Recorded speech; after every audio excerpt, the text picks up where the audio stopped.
Well, thank you very much. The 25th of July is internationally observed as World Drowning Prevention Day.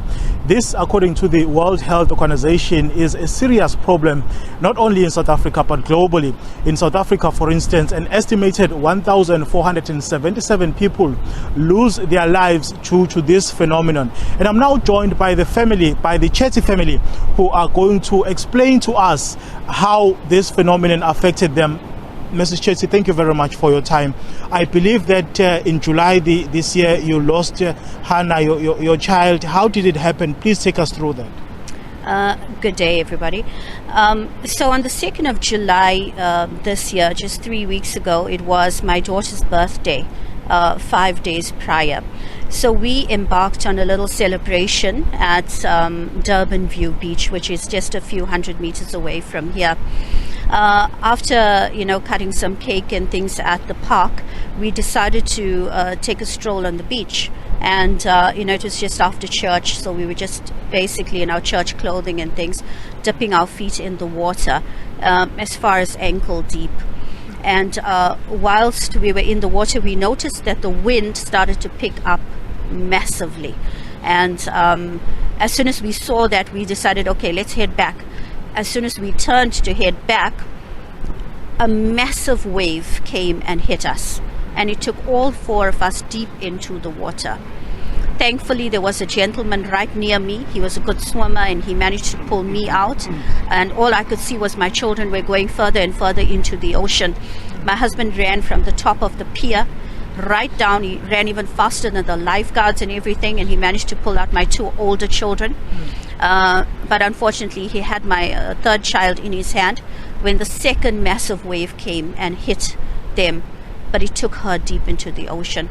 And we had another gentleman, a white gentleman, who came in, like a hero. He went deep into the water, risked his life, and he brought my daughter out. And, we're so grateful to him for that. But unfortunately, she didn't make it.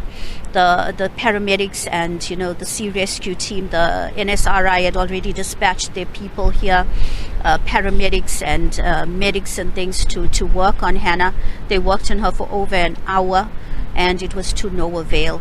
And so even the gentleman who went in and brought her, he actually came out with a huge crack on his head. It was huge. It was just blood pouring from everywhere. But he was just not interested, He was just so heroic in what he did. He was a real hero, and we also just thank him so much for that. Yeah. I'm sure you're still traumatized by what you saw on that particular day. What would your advice be to other people in general? I mean, it was a normal Sunday afternoon for your family, but it turned out to be a catastrophic one. Okay, yes. So we do have some advice for people who are just going to the beach and think that it's okay just to go and dip your feet into the water. This particular beach that we were at is a non-swimming beach. And there was one tiny little signage there that we did see, yes. But we were not aware of the fact that we're not even allowed to dip our feet in the water, because honestly speaking, there were many people swimming in that water that day. So what we are saying is that if you go to the beach, look for signs. Look for a little board. Ask around. Has there been any drownings? It's going to take 2 minutes of your life, and it's going to save somebody's life. So just find out, is it safe? Is it a swimming beach? Check, are there boys that are around? Are there lifeguards around? Just take those 2 minutes of your time, and you'll be thankful for the rest of your life. Mrs. Chetty, thank you very much for your time. Thank you. Well, that's Mrs. Chetty here explaining to us really the ordeal that her family went through in this very beach where we are in Umhlanga. I'm now going to introduce Mr. Siyabonga Mthethwa from the National Sea Rescue Institute, who's going to basically paint a picture as to how rife is this problem of drowning in South Africa. Mr. Mthethwa. Thank you very much. Drowning is a serious concern around the world. That's why World Health Organization with United Nations agreed upon drowning as a global health concern. So as you've mentioned, numbers, we have on average about 1,477 people who lose their life due to drowning in South Africa.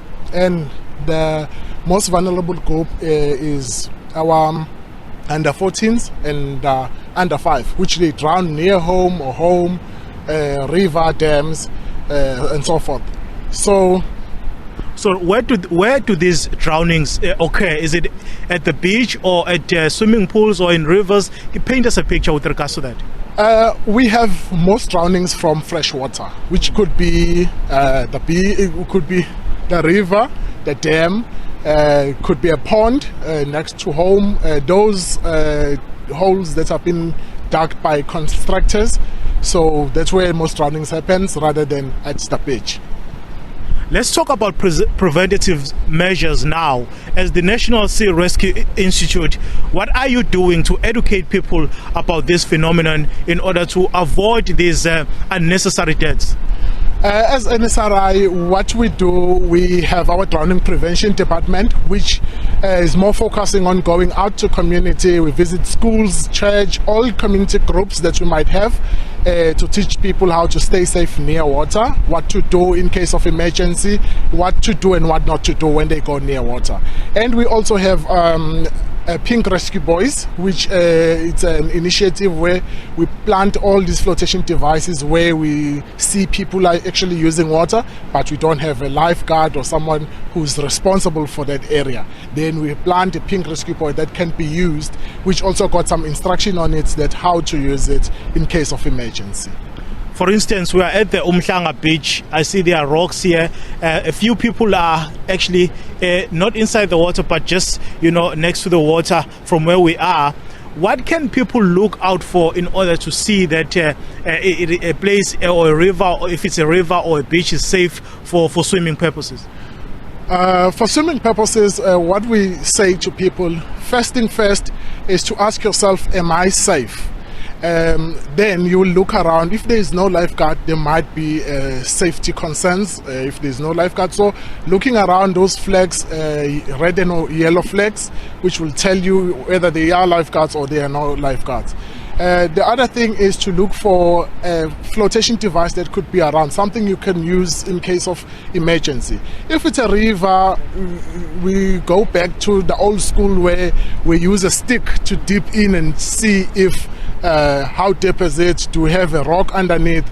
That's more of what people need to do.